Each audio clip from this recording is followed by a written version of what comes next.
Sección de preguntas, empezamos con usted, nos seguimos con Blanca Valadez, Natalia Vitela, Juan, nos damos uno y uno de este lado. Gracias, buenas noches, doctor. Karina Aguilar, del diario 24 Horas. Justo hablaba usted de estas personas, los siervos de la nación, que son jóvenes entusiastas y que, bueno, pues son los que conocen más los territorios. ¿Cómo van a vigilar la Secretaría de Salud o las autoridades pertinentes que a estos jóvenes talentosos y entusiastas pues no les gane el corazón político y vayan a caer en la tentación de intentar pues usar políticamente esta vacunación, sobre todo porque va a coincidir la vacunación masiva con los procesos electorales, con las campañas electorales? Esa es la primera que le quiero hacer, por favor. Sí, muchas gracias por mencionarlo.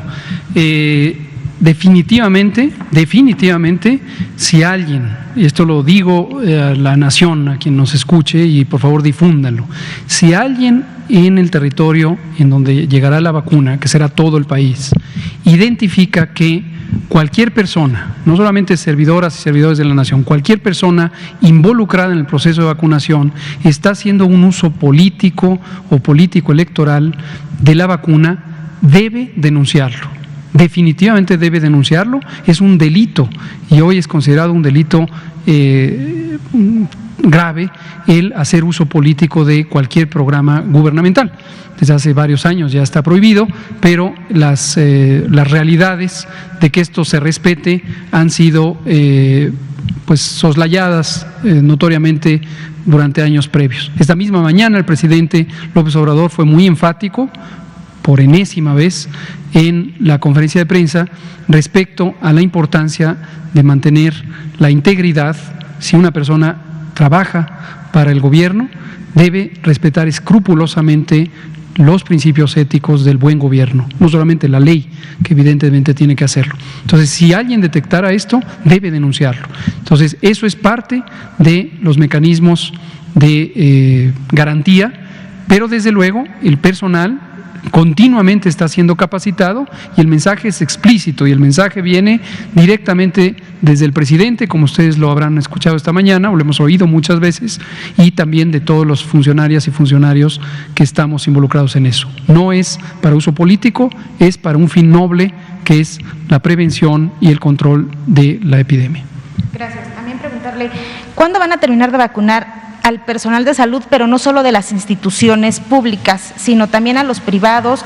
Por ejemplo, hay peticiones nos han llegado a la redacción del diario 24 Horas, las personas, los paramédicos de Cruz Roja, que no han sido contemplados. Ellos han estado en esta pandemia, pues también llevando y trayendo a los pacientes en las ambulancias todos los días, y nos preguntan cuándo ellos van a poderlo hacer, los privados y todos los que imparten atienden pacientes y que no están en una institución pública. ¿Ellos cuántos en total son, doctor? ¿Tiene usted esa cifra? Precisamente ahí es donde está el reto. Ayer, me parece que fue Liliana Noble, me pedía que hiciera un pronunciamiento directamente a estas compañeras y compañeros que trabajan en las distintas características de la operación de salud, y reitero lo que dije ayer, también quien trabaja en el ámbito privado está considerado para ser vacunado con el mismo nivel de priorización que el personal que trabaja en instituciones públicas de salud. Y la prioridad depende de su exposición a el virus SARS-CoV-2 en el ámbito de trabajo. Eso es lo que técnicamente llamamos personal de la primera línea de respuesta. Hoy precisamente comentábamos este tema también en el Consejo Nacional de Salud. La doctora Oliva López Arellano, secretaria de Salud de la Ciudad de México, fue una de las primeras en destacar los tres conjuntos que conforman el personal clínico de la atención COVID. Por un lado están los hospitales COVID, a los que he hecho referencia, que están claramente identificados porque tenemos el sistema de información. Segundo, tenemos la atención en el primer nivel de atención, donde también tenemos operaciones de diagnóstico y de atención primaria de personas que tienen potencialmente SARS-CoV-2, el virus SARS-CoV-2, y que pueden significar un riesgo de infección. Y hay un tercer conjunto que es la operación prehospitalaria, precisamente Cruz Roja, Protección Civil incluso. El reto consiste en que sean identificables, por supuesto son reconocibles por el trabajo tan valioso que hacen, pero no existen, no han existido nunca censos de este tipo de personal. No ha existido nunca, que quede muy claro, no es que se acabaron los censos, nunca ha existido un censo actualizado del personal que trabaja en los servicios prehospitalarios. Entonces, a través de los Centros Reguladores de Urgencias Médicas, CRUM, y sus equivalentes, algún par de estados tienen otra modalidad, una modalidad francesa que se llama SAMU, el Centro Regulador de Urgencias Médicas Nacional y la Coordinación General de Protección Civil, a cargo de nuestra querida amiga y compañera Laura Velázquez, están ayudándonos a integrar este censo. Hoy que lo hablamos con las secretarias y secretarios de salud, también les indicamos que va a ser muy benéfico que nos ayuden ellos a integrar estos censos.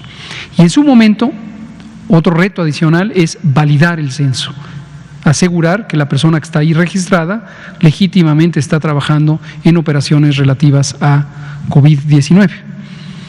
Pero van a ser incluidas. Respecto a los hospitales privados, esto lo hemos comentado ya varias veces, hemos pedido la ayuda de la Asociación Mexicana de Hospitales Privados y el Consorcio Mexicano de Hospitales Privados, presididos por Olegario Vázquez Aldir en un lado y Julio Potes por el otro, para tener este primer censo básico de los hospitales privados. Entonces, todas estas otras categorías no van a estar al 31 de enero vacunados. Deben de, nuestras aspiraciones que esos censos sean integrados, precisamente por eso pedimos ayuda a las entidades privadas que les organizan, para que ellos nos hagan, nos faciliten el conocimiento de quiénes son esas personas. Ahora, para la vacunación masiva, ¿también va a haber un registro similar al que acaba de dar a conocer para el personal de salud? ¿Así va a operar la vacunación para adultos mayores y todos los hacia abajo? Gracias por preguntarlo. Hay algunos pequeños cambios de modalidad. El principio es el mismo. Va a haber un censo nacional y el identificador único va a ser la clave única del registro poblacional. Está claro que algunos adultos mayores no alcanzaron a tener una clave del registro único poblacional, de la CURP, por su edad, el momento en que fue emitido el decreto de creación de la CURP en 1995, entonces hay quien no lo tiene. Pero es la minoría, la gran mayoría de la población lo tiene. Precisamente a partir de los programas sociales, Gabriel García, nuestro compañero que es el coordinador nacional de estos programas, tiene la posibilidad de integrar los censos. Algunos censos ya estaban integrados, podemos decir que prácticamente todo adulto mayor, toda persona adulta mayor ya estaba registrada en los censos. Y estamos integrando los censos para tenerlos precargados en las plataformas, y existirá también el mecanismo que aquí se ha usado como plan B en la localidad, que pudiera ser que alguien no está registrado, pero ya está ahí físicamente y se puede reconocer que es una persona adulta mayor, por ejemplo, y se le incorporará, se levantará un acta de hechos, por eso se diseñó el acta de hechos, para que haya una convalidación comunitaria de que es la persona que vive ahí y que legítimamente...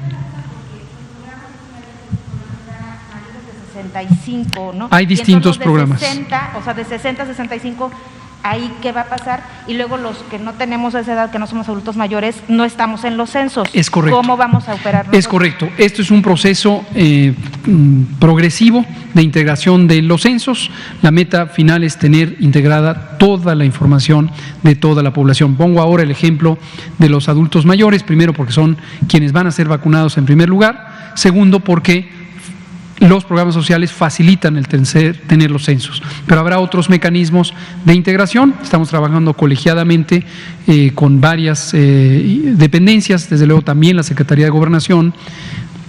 Le mandamos un saludo a nuestro compañero y amigo Jorge Whitley, titular del Registro Nacional de Población, RENAPO, con quien hemos venido trabajando varios temas y que es quien coordina precisamente la clave única del registro poblacional.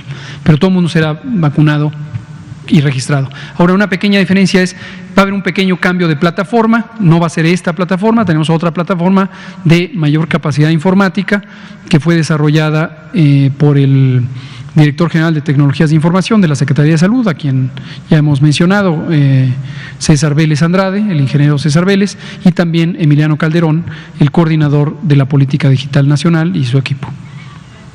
Gracias. Blanca Valadez, no, ¿sí? ¿Tocaba? Blanca Valadez, adelante. Eso. Muy buenas noches a los dos.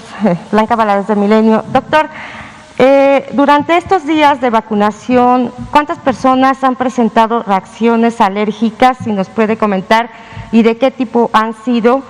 También, mañana tengo entendido, se cumpliría el día en que se tendrían que poner la segunda dosis, porque iniciaron el 24 de diciembre, las personas que iniciaron.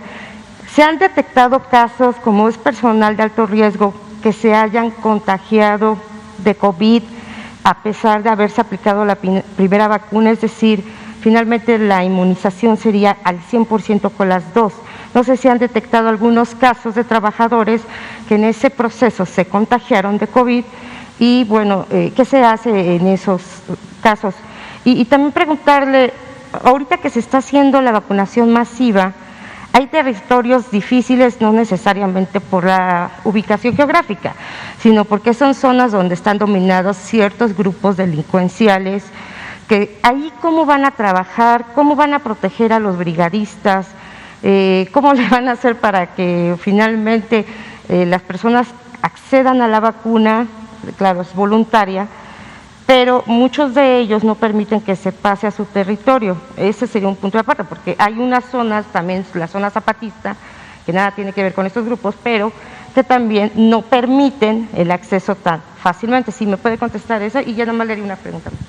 Muchas gracias. Son varias preguntas, pero déjeme contestar. Reacciones adversas.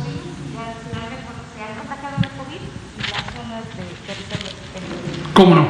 Le doy la estadística de hasta ayer, todavía no incluye esta expansión y desde luego con la propia expansión puede crecer el número de reacciones adversas, pero habíamos tenido 360 reacciones. Esto técnicamente le llamamos ESAVI. ESAVI son las siglas de evento supuestamente atribuible a la vacunación e inmunización. Es un término técnico que fue acuñado por la Organización Panamericana de la Salud y es precisamente el elemento de vigilancia de la farmacovigilancia en general y de la vacunación en particular. Hay un sistema que fue desarrollado hace muchos años, el propio doctor José Ignacio Santos Preciado, quien hoy es nuestro secretario del Consejo de Salubridad General, cuando fue el creador del Programa Nacional de Vacunación, y él creó también el sistema de vigilancia de ESAVIS, en ese momento se llamaban ETAFs. Y la noticia muy importante es que la gran mayoría, 96% de estos eventos son eventos leves. Cuando se hace vigilancia de la farmacovigilancia, existen unos listados nominales de posibles síntomas, posibles elementos a vigilar. La enorme mayoría son reacciones que ya sabemos pueden ocurrir, que son leves, no ponen en riesgo ni la vida ni la funcionalidad de las personas. Y pongo unos ejemplos para pronta referencia. Dolor en el sitio de inyección. Casi cualquier vacuna, cualquier cosa que se inyecte, produce dolor. Dura un par de días y se quita. Enrojecimiento en el sitio de inyección. Fiebre. Puede ocurrir que la persona tenga fiebre durante 1 o 2 días. Una respuesta de sensación de que se quieren desmayar en algunas personas ocurre. Técnicamente le llamamos lipotimia, etcétera. Y la gran mayoría son este tipo de reacciones, y una de las cosas que se vigila es no solamente la estabilidad, integridad de la persona que lo presenta, sino también la estadística relativa a eso, y existen frecuencias esperadas de este tipo de reacciones en general en las vacunas, y entonces monitoreamos que la frecuencia no pase de lo esperado, que es justamente esto. Generalmente es cerca de 2.2 eventos por 100.000 habitantes, es más o menos lo que se va registrando. Al principio suele estar sesgado. Técnicamente sesgado quiere decir hay mayor atención a algo y entonces se registra, se podría decir que de más, porque activamente se busca, se le pregunta a la persona, ¿te dolió? Sí, me dolió. Ah, bueno, se registra, ¿no? Pero en general está dentro de lo esperado. Algunos pocos eventos sí han sido de importancia, se han considerado SAVIs graves, tenemos 12 de ellos y estos han sido analizados. La gran mayoría ya han sido descartados como posiblemente asociados a la vacunación. Hay 3 en particular. El más notorio es el que hemos comentado en días pasados de nuestra compañera médica de Coahuila, que presentó una meningoencefalitis, una encefalomielitis de tipo alérgico. Por la advertencia que la propia compañía Pfizer-BioNTech hizo respecto a la alergia grave, hay especial cuidado en vigilar a las personas que se conoce tienen historia de alergias graves, porque es una contraindicación relativa que si alguien tiene historia de alergia grave, tiene que ser vigilado especialmente al respecto. Si la naturaleza de esa alergia grave se ha expresado con la forma más grave de la alergia, que es el choque anafiláctico, entonces puede ser una indicación completamente prohibitiva de uso de esta vacuna. Pero eso es lo que tenemos hasta ahorita. Nada más una precisión, de esos 12, ¿qué es lo que les pasó? Y a estos 3, bueno, ya sabemos la de la doctora, el resto, ¿qué es lo que les pasó? Si nos puede detallar. Sí, aquí tenemos, le voy a leer los datos clínicos de los SAVIs para que se den una idea. No representa cada uno una persona, sino son el conjunto y la frecuencia con que se fueron presentando. Cefalea, o sea, dolor de cabeza en cerca del 60%, 66% de las personas. Astenia, esto es sensación de debilidad. Adinamia o hipodinamia, esto es sensación de no tener dificultad para moverse, no porque se tenga un trastorno neurológico, sino simplemente hay un debilitamiento general temporal.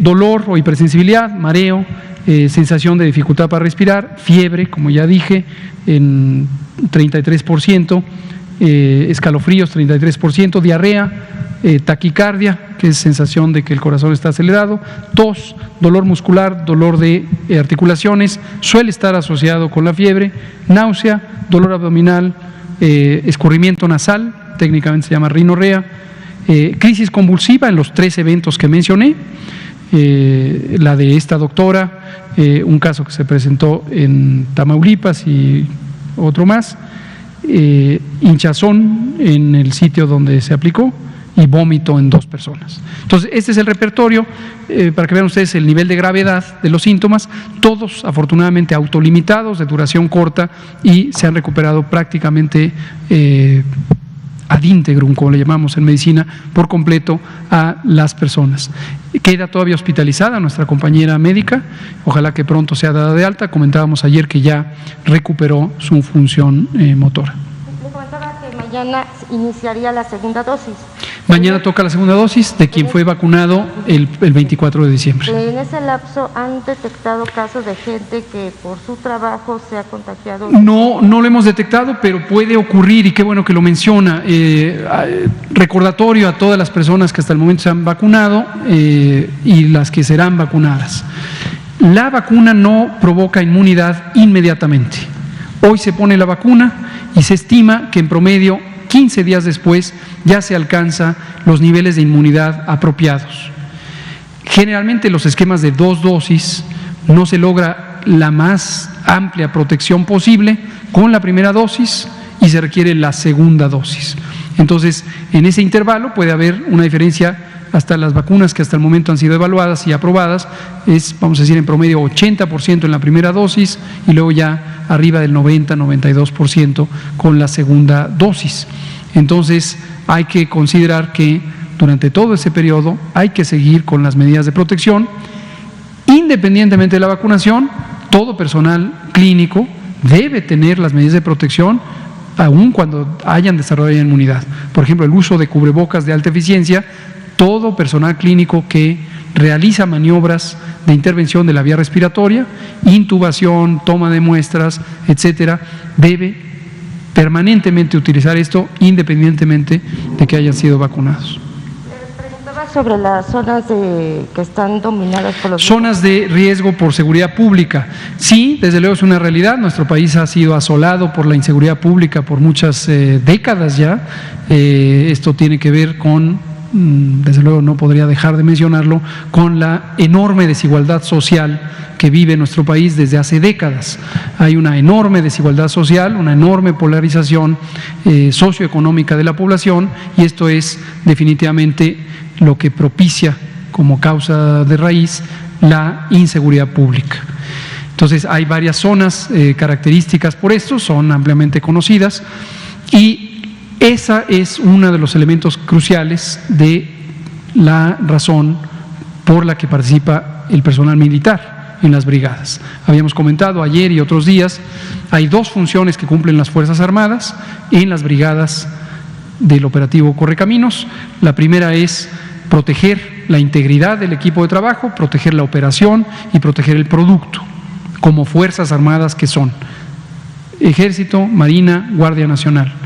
Y por otro lado, sus funciones de asistencia a la población civil, y pueden participar incluso en vacunar a través del personal de sanidad militar y naval.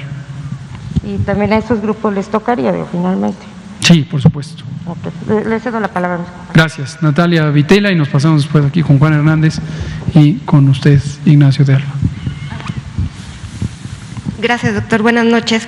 Quiero preguntarle sobre los acuerdos y los retos que se identificaron durante el Consejo.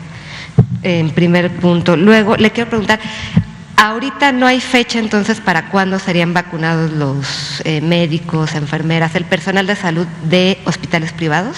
Tendríamos que esperar este censo, ¿cómo en cuánto estimarían más? Es correcto, en cuanto estén los censos, podríamos en el embarque siguiente ya programarlo para incluir a este personal, pero necesitamos, es imprescindible tener esos censos. ¿No tienen estimación de cuándo? Pues depende de la integración de los censos.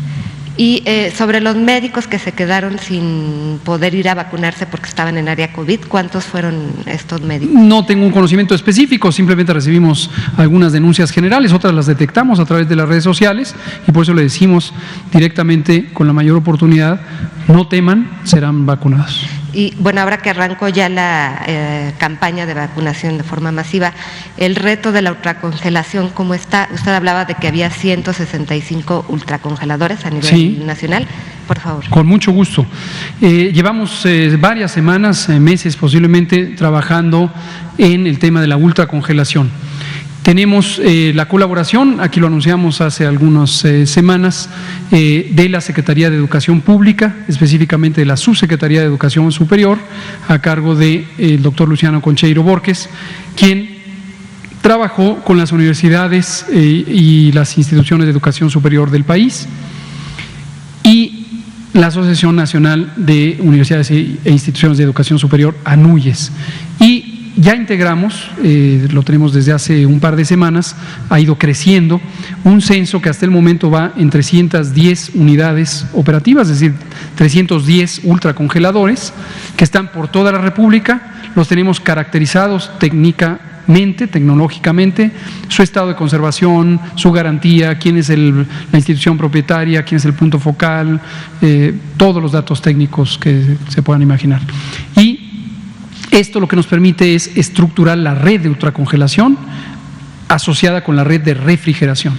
Y precisamente uno de los acuerdos de hoy del Consejo Nacional de Salud fue que a más tardar este próximo viernes 15, las Secretarías de Salud de los estados enviarán un informe pormenorizado de las cámaras frías, de la red de refrigeración disponible en el estado.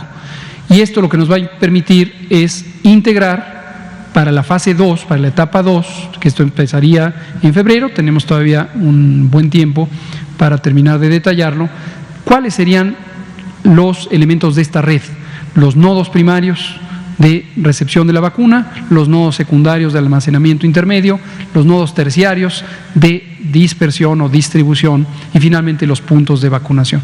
¿Ya con estos ultracongeladores sería suficiente o piensan que van a poder adquirir algo? Estimamos que con esto es suficiente. Hoy el operativo de hoy mismo lo muestra prácticamente, y hoy definitivamente es el caso, del avión a ser usadas. No pasa, en este caso, más de 24 horas de almacenamiento del avión a ser utilizadas. En la misma semana utilizamos la vacuna. Si seguimos el resto de la semana a este ritmo que arrancamos hoy, terminaremos la semana ya sin estas 439,000 dosis. Gracias. ¿Algún otro acuerdo o reto que hayan identificado? El otro acuerdo fue que las secretarías estatales de salud integrarán censos del personal vacunador. Las instituciones nacionales, IMSS, el ISSSTE, el Pemex, etcétera, ya lo están integrando, pero ahora acordamos también que las secretarías estatales identificarán al personal vacunador. En las brigadas del operativo Correcaminos son 12 personas, 2 de ellas son personal de salud. Y aquí enfatizamos un asunto que fue motivo de conversación: el personal que no es de salud y que no tiene experiencia, capacidad y es reconocido como competente para vacunar, no vacuna. Los servidores de la nación no vacunan. Las Fuerzas Armadas que van en su función de Fuerza Armada no vacunan. Quien sea de sanidad militar, desde luego puede vacunar. Pero por eso es imprescindible que en toda brigada deba haber 2 personas del equipo de salud que son los responsables directamente de vacunar en cada unidad. Sí. Muchas gracias. Nos queda tiempo para una última pregunta. Quizás si nos da tiempo le pasamos acá a Ignacio. Buenas noches, Juan Hernández del periódico Basta de Grupo Cantón. Bueno, esto es una situación que han venido saliendo en redes sociales y lo voy a sintetizar en 2 cuestiones. La primera, son familias que nos dicen, bueno, en repetidas ocasiones se ha hablado del tema de bares abiertos, restaurantes, fiestas clandestinas, reuniones familiares. Incluso hace unos días hacíamos una denuncia de un torneo de fútbol que se estaba realizando en Iztapalapa y que lo estaban transmitiendo en vivo.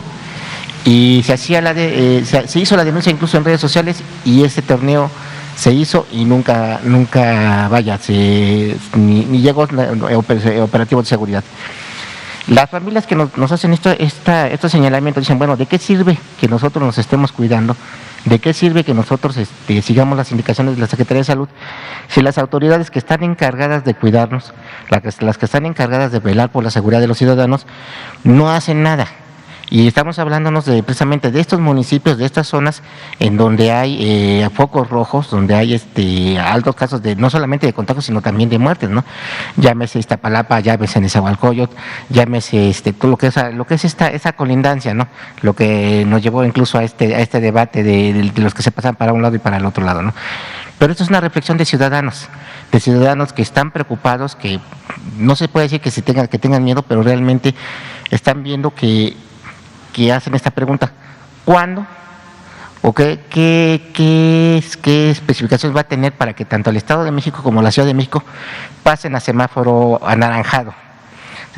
Hace unos días un compañero preguntaba que si para el día 11 iba a regresar a la Ciudad de México por lo menos anaranjado. ¿Ustedes cuándo estiman que regresará a la Ciudad de México y el Estado de México a semáforo anaranjado? Ya ni siquiera vemos largo el amarillo y mucho menos el verde. Pero ¿cuándo ustedes estimarían que podrá llegar? Y una segunda rápida: de estas personas que se brincaron la fila, ¿cuántos ustedes tienen detectado? O sea, ya se hablaron de casos sonados, pero realmente ustedes cuántos se encontraron detectados. Y bueno, obviamente se van a tener que poner la dosis, ¿no? Pero a ellos ya se les han abierto procedimientos. ¿Qué va a pasar con estas personas? Porque también otra vez en redes sociales empezó a circular una noticia precisamente de un artista, no voy a decir el nombre, pero de un artista y su hijo de música vernácula, música ranchera, que se vacunaron contra el COVID. Entonces, no sé, ya no puedo decirlo, ¿no? Pero realmente, o sea, ni le vamos a hacer promoción. Pero realmente esto es cierto, sí. ¿Qué está pasando ahí precisamente con esta carga de información? O también podría decirnos también infodemia, ¿no? Pero realmente son preocupaciones ciudadanas que salen a la luz del día. Gracias. Gracias, Juan Hernández, de Grupo Cantón, periódico Basta. Efectivamente, la dinámica de la epidemia seguirá activa todavía en muchos lugares. Esto es importante considerarlo. De hecho, estamos todavía en una fase de ascenso. No perdamos de vista eso. Sigue en ascenso la epidemia.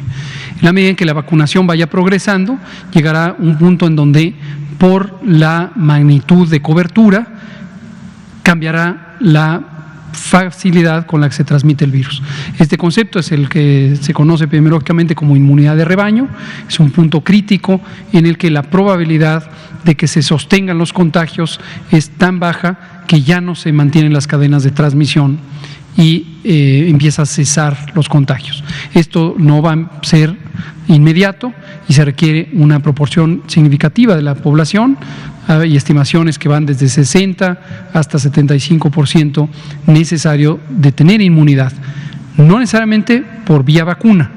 Y recordar, aquí presentamos, el doctor Juan Rivera Domarco, director del Instituto Nacional de Salud Pública, presentó los resultados de la encuesta serológica nacional, anidada en la encuesta nacional de salud y nutrición, que muestra que la cuarta parte de la población ya tenía anticuerpos contra el virus SARS-CoV-2 en el momento que fue levantada la encuesta, que fue a fines del año pasado.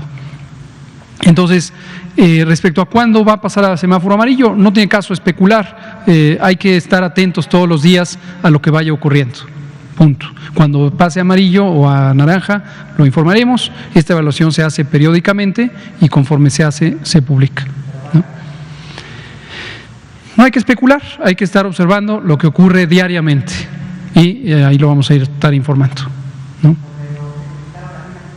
Sobre la gente que se brinque la fila, volvemos a hacer el llamado, más que la identificación específica de las personas, algunas han sido denunciadas. Aquí públicamente se habló de un directivo hospitalario en el Estado de México que fue públicamente sancionado, yo diría con la sanción moral de haber sido identificado públicamente. El llamado es el mismo: tener solidaridad, tener una actitud de respeto hacia las demás personas y mantenerse apegados a la fila. También en la infodemia efectivamente circulan frecuentemente versiones y rumores de cosas que no necesariamente se constatan. Hay que tener presente que también están en curso ensayos clínicos y hay personas que fueron vacunadas en el contexto de los ensayos clínicos. No tienen nada que ver con el programa de vacunación COVID. De hecho, ni siquiera están seguros si les tocó vacuna o les tocó el elemento placebo.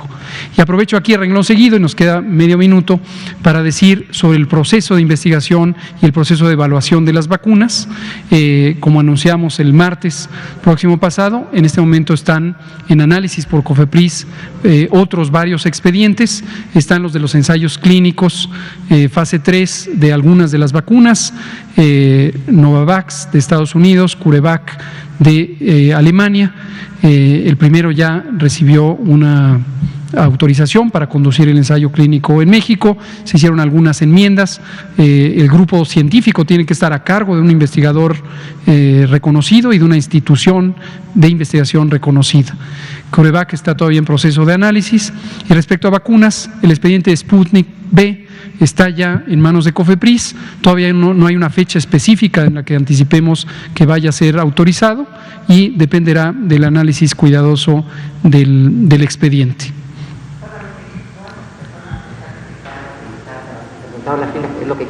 No tengo una lista de personas que se hayan detectado. No tenemos un sistema de vigilancia de saltarse la fila.